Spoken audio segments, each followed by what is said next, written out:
Hello friends, welcome to Creative Medicine. In this lecture, we will learn about. Hello friends, let us now learn some important points about dural venous sinus histology.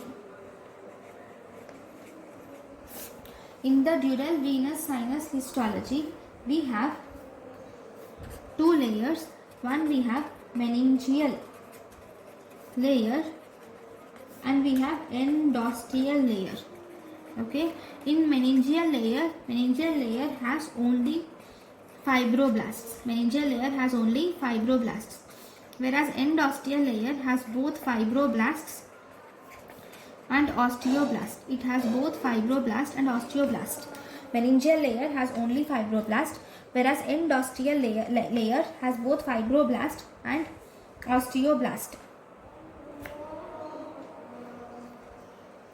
So if you see, the dural venous sinuses are actually lined by endothelium. They are lined by endothelium. Dural venous sinuses are lined by endothelium.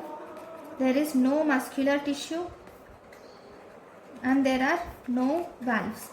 There is no muscular tissue and there are no valves. Here actually the emissary veins and diploic veins drain in dural venous sinuses. Emissary veins are also valveless.